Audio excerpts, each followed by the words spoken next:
I got a feeling I'm about to get put on. I got a feeling that something finna take off. I got a feeling, and it won't be too much longer. Got a feeling coming up on the.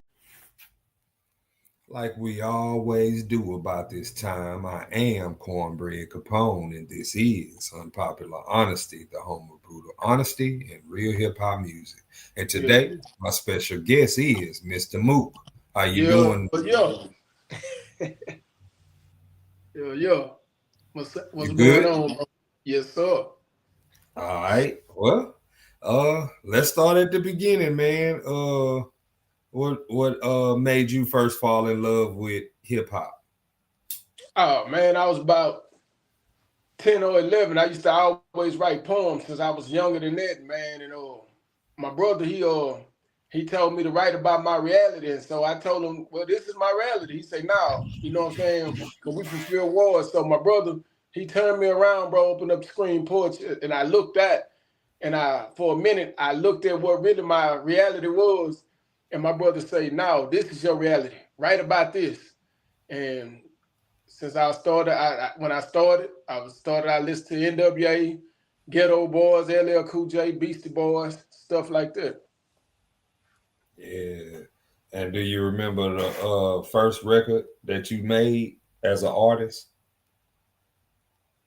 Oh man, it's been so many. I just remember those. I remember one from a song that I wrote. I was about 10 or 11, but I got so, bro, I wrote so many songs. It just, you know what I'm saying? Yeah. Do you know what I wanted to tell you? When I was living in Houston, when I first moved to Houston, rather in the summer of '99, I was very withdrawn. I wasn't really talking to people, and I was in the house, and I was religiously watching Street Flavor. And I remember an episode of Street Flavor. I used to watch it religiously. Yes, sir. It was an episode where they were at a club. Oasis.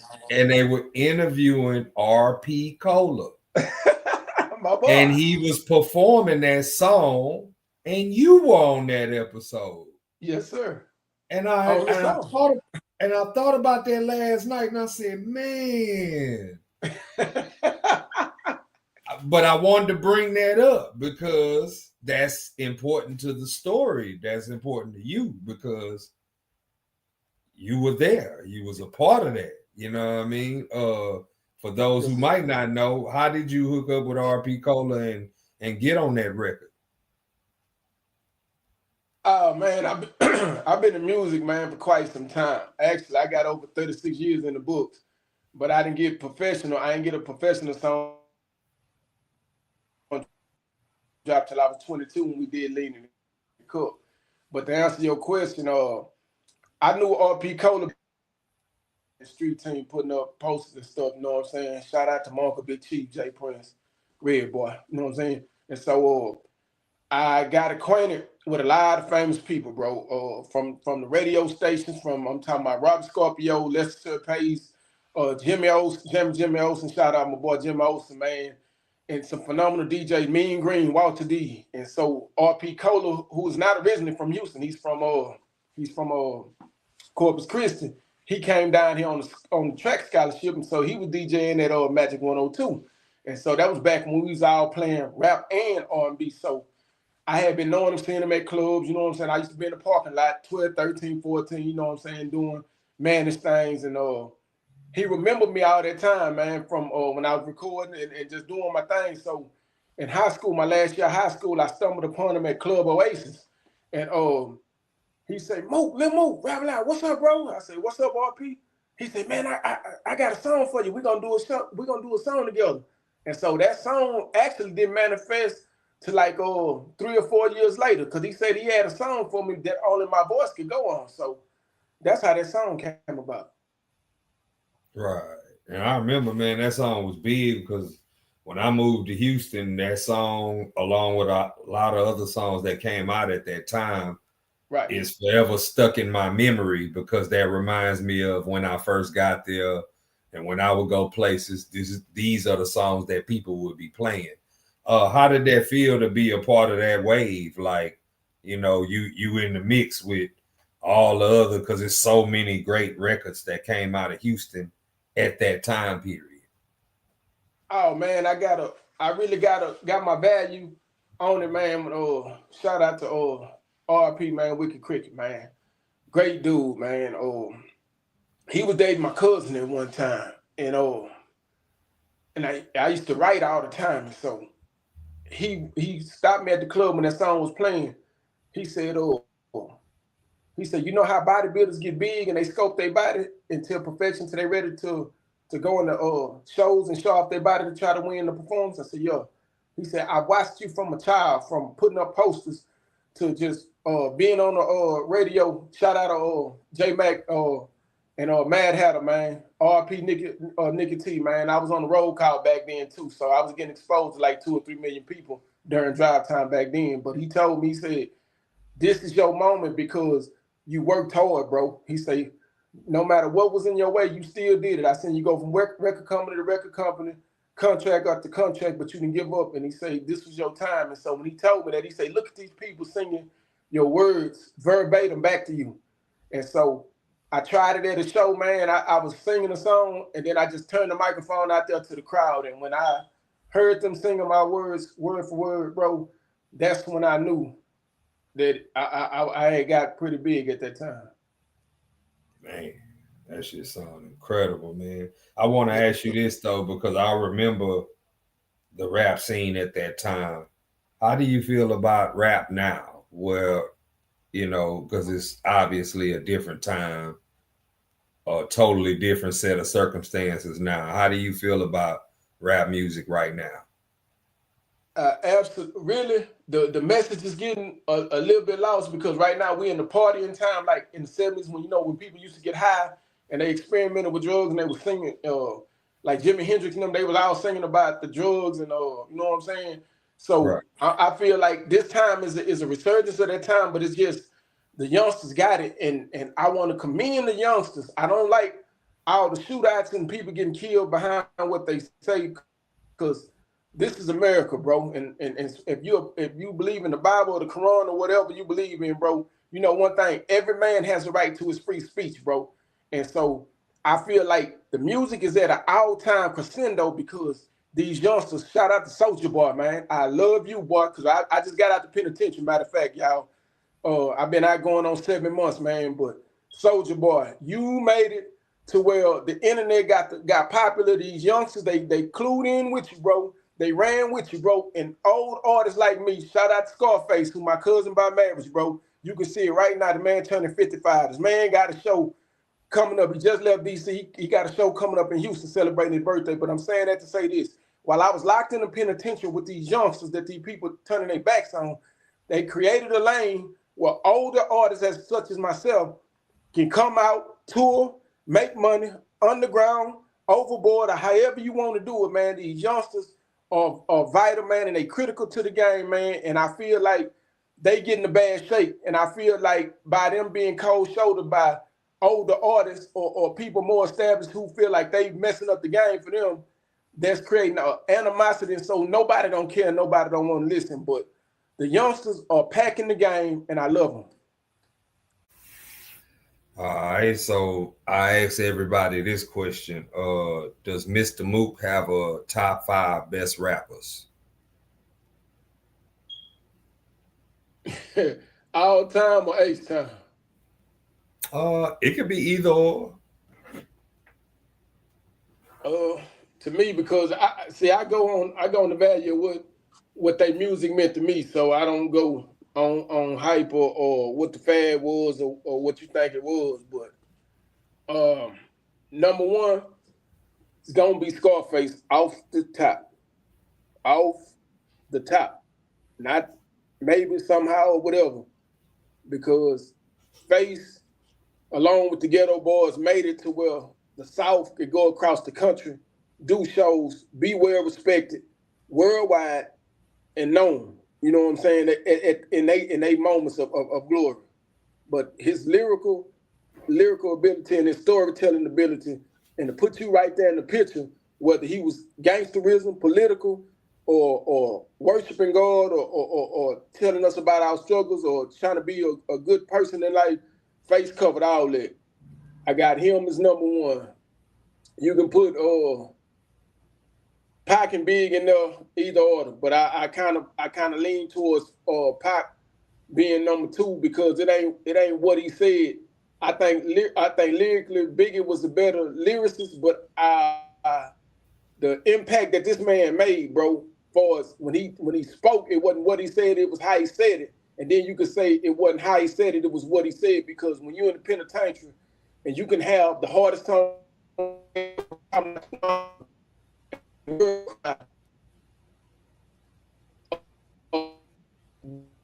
monster. I can't take it away from him. The next one, I would say, for me, I'm saying my listening, I don't listen to all his music because all his music ain't for me, but I know if you ever rap against him, you can't play with him. I'm going to say the white guy up in Detroit, the boy is phenomenal. And number five would have to be probably Jay-Z or somebody like that. That's my order of the top five. And what are you planning to be talking about in the music that you planning to put out? I know you got something new out right now, and I know you planning to put something out in the future. What is the content of your music going to be going forward?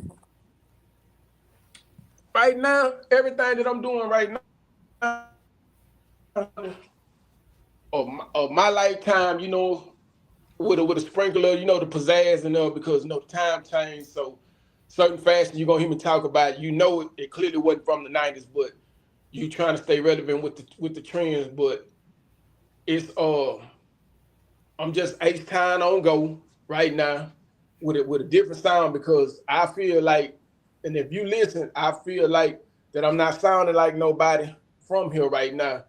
And I ain't saying like skill-wise, like I'm better than somebody or something like that. It's just my sound is different. I can talk and I can say the same thing they saying, but it's gonna come out different. So I'm coming from a different perspective, but a familiar perspective, because I got I'm gonna do an interview with you that's gonna be later on down the line, and it's gonna be a big transition, and people gonna need to tune in to understand why I'm going the way I'm going now in order to get to this next point that I'm trying to be. Or that's what's up. Is there anybody you plan on working with out there as far as artists or producers? Yeah, if they ain't on nobody paperwork, I'm gonna work with all of them, especially the youngsters. The people they don't want to work with, I'm gonna mess with these youngsters. Old schools too, it's going down. But if, you know what I'm saying, bro, not being funny though, cornbread, bro, when you had over 100 aggravated robberies, bro, and you be the cap of the murder, bro, you get out, you on 18 years parole, bro. You got to be careful with the selection of with the company you keep. And I feel like this one thing I cannot stand and I will not tolerate. I don't know about some other people. I don't care if you got $1 billion or $1 zillion. When you tell on somebody, bro, when you snitch on somebody, bro, especially when you hearing about boys down in the penitentiary that's showing you paperwork with familiar names, whether they in rap or they not in rap, from down here, in various other places, in connection, in conjunction. That means all together. It does something to you when you have to see somebody, and these boys got talent, whether they from Houston, Dallas, wherever they from, and you can't work with them because on principle, it messes with your spiritual, because that bro, that was close, bro, told on him. So, and I'm a Christian, bro. I love Muslims and you know what I'm saying, Buddhists, anything you might be, Jewish, whatever. We all trying to get to the same growth story that's going. But I cannot work with nobody that's been on them people paperwork like that took these boys down, got these boys live sentences with no parole and all this other stuff, man, just because you didn't want to take your lick, bro. And so them type of people, and I know you know, and I know you know that I know who you are. You know, I've been around, bro. I know who you are, so I ain't no use trying to do no song, bro, and I know you only people paperwork, bro. You know what I'm saying? Because I'm a very politely decline you. You know what I'm saying? But people out there that stood up, People, these youngsters out there, they got something to say. They mess with Uncle Mook, man. I'm gonna mess with you. Cornbread, you already know, baby. We in the door. I'm gonna mess with you. All these people, bro, they got these things running around, these demons inside of them, and they ain't taking responsibility for their actions, bro. I had to go do 21. I had to sit down. I watched the whole city come up, tipping on 4-4. When they blew Lil Flip, this is the way we bow. These boys, for us in the penitentiary, they carried us down there, bro. These boys zero. All these boys, they carried us, trading them. All of them carried us, man. Then you got K Reno out here, man, in these streets, bro. Mike D, Cornbread. You got all these boys out here that's trying to stand up for something, bro, and get the city united, man. These podcasts or whatever they may do, bro. But it's just one thing. If you on that paperwork, bro, and you know you on that paperwork, bro, Uncle Mook ain't got nothing against you, bro. You had to go do what you have to do in order for your family. I went and sat down and left 4 kids out there, toddlers and infants, bro. But I stood on my, it says in rap a lot, they got it in the song, it say, don't whine, bro. Go do your time, bro. You know what you did last summer, bro. Go do your time. And that's all I got to say on that, Cornbread. I feel that, man. I want to ask you this, though, because there's a bunch of youngsters that throw their life away before it even starts. And, being that you just came from a place where many of them are, what would you say to those who have yet to make that decision, but probably have it on their mind and just not made their mind up fully? But what advice would you give them? Mr. Cornbread, just OG, just being real with you, bro. What I'm gonna tell these youngsters is what I told my kids and my nieces and nephews and cousins, etc. Stop, bro. When you finna do something crash out, do something stupid, bro, the best thing for you to do, bro, stop. Get by yourself without your partners and all that make you hard, or your partners that make you glamorize, or whoever that's pumping you up, bro. Stop. Just stop, bro. And if you got, and I know how people feel about mamas, everybody glorify mama over fathers or whatever, but whoever you look up to, bro, that's positive, not in these streets, bro, call them and ask them, bro, if I go do this dumb shit, is you going to be fine with that if I got to go to prison for 55 million years? That's what I tell them, bro. For you do something stupid, man, stop, bro. Money ain't worth your life, bro. You going down there, man, and folks going to hide you down there, bro. I was the first time offender, bro. Them folks didn't want to care about nothing I did. I beat my dope. I served for my dope case. I got the first education. I finished it, bro. I done been to college, bro. Had to drop out because my mama died, bro. But when I got this case, man, them folks in that courtroom didn't care about Mook playing football. Mook had a #1 song in the city of Houston. Mook was donating, giving back to the city and all that. They didn't care nothing about that. They care about Mook playing with that pistol, bro. That's what they care, and that's what they gonna look at you, bro. I'm just telling y'all, man, for real. I ain't saying that I'm hard or I'm better than somebody or whatever, bro. When you go to that penitentiary, none of that matters, bro. Your mama coming down there spending her commissary money, man. Your daddy down there broke down. Your uncles broke down, bringing your kids down there behind this dumbness that you did, bro. Still riding red, riding blue, all that gang banged out, bro. Dripped up and all this other stuff, man. You know what I'm saying? Bro, y'all tripping. Youngsters, you tripping, bro. It's a better way. You can get in your lane in this music, bro, but you ain't got to go dying nobody or get yourself killed to prove a point, bro. You got the right to run your mouth for the side. You from down here, you can run your mouth for the side. You know what I'm saying? You can do it, bro, but don't throw your life away. Mr. Cornbread, that's what I would tell him. Yeah, that's real, man. I mean, it's not enough people out here saying that, man, because at one point when I was young, you had older people who might have been involved with a lot of nefarious activities, but they wasn't trying to push that on the youth. They was trying to tell the youth, hey, stay in school, don't do this. Let me bring you home. You know what I'm saying? Let me get you away from here because this ain't no place for you to be. You know what I'm saying? They steered you away from the danger. Now it's nobody around to be a voice of reason. There's nobody around to give positive or inspirational energy to the youngsters. And they need that. You know what I'm saying? Because This show is watched by a lot of people, and sometimes I'm unaware of how many people are actually watching until I'm in the street and somebody be like, "Yo, that podcast, I like that. I like what y'all got going on. Keep doing that." You know what I'm saying? So, with that being said, before I get up out of here, do you have anything that you want to say? Anything that you would like to promote?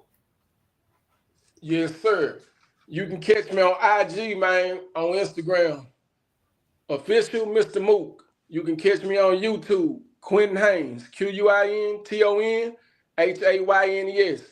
Streaming right now on Apple Music and all streaming platforms worldwide. I got Mr. Mook Talk It, Talkit, Talk It. Mr. Mook, Life of a Hustler. Mr. Mook, Struggle. Mr. Mook and Chili 2K, Learn to Listen. If you ain't heard that song, bro, go listen to that song, Learn to Listen, bro. And I'm going to tell you about how these streets is. And I'm going to tell you, because I got a youngster on there with me, and he telling y'all how it go, man. Shout out Chili 2K, man. DSMG coming soon, man. JB and my producer Swift, man. But most of all, I want to leave y'all with this deal right here. Tell me why you got us stuck in the cell and where you keep us for hours and accept visits to remind us of jail. Bro, you try to say it ain't that bad. Why you living your life inside a bottle from inside of a glass? Say it's all right. I slept through nights of teary eyes. Say I seen my brother's eyes when he took 25. So I stopped and tried to teach my son. Those steal dollars from folks is wrong. But then they started stealing from Enron. The people won elections again. Why you going to sell your soul for protection again? Michael Jackson did the same thing. He packed it up when there was trouble, but then he doubled again, and then he died in the bubble. I look at laws as a form of decease and not a justice of peace. The only peace is when you're dead and deceased, like my mama is. But they tell us they can't give us an answer. They don't know, but they can't cure cancer. Why you kill me with the presence of plagues? Why I steadily die? But Magic Johnson, he ain't died from his age. It's a power move, and it's a move you can't buy. The richest destined to live, so why you standing up to die? Calling people, tell them get up and go. Somebody should have called Whitney, told her flush that dope. See, everybody needs his own, man. You got to stand and be your own man. This plan is 10 because you trying to teach the next man why. Man, y'all log in to my boy Cornbread, man. Boy, something serious, man. To the youth, keep pushing, man. Put the gun down, your pens and your phone up. Right, bro? Drop these songs, man. Holler at me. We gonna go get it, bro. Yeah. Man, I appreciate you because what you just said was very necessary and very heavy, man. I want to thank you for taking time out of your day to holler at me because this conversation was very necessary on a lot of levels. And we got to do this again. You know what I'm saying? On behalf of Mr. Mook and the good people at One Man Records, I am Cornbread Capone. This is Unpopular Honesty, the home of brutal honesty and real hip-hop music. And until next time, everybody, peace and love. Yeah. Because that's what the world need in a major way. Peace and love. Yes, sir.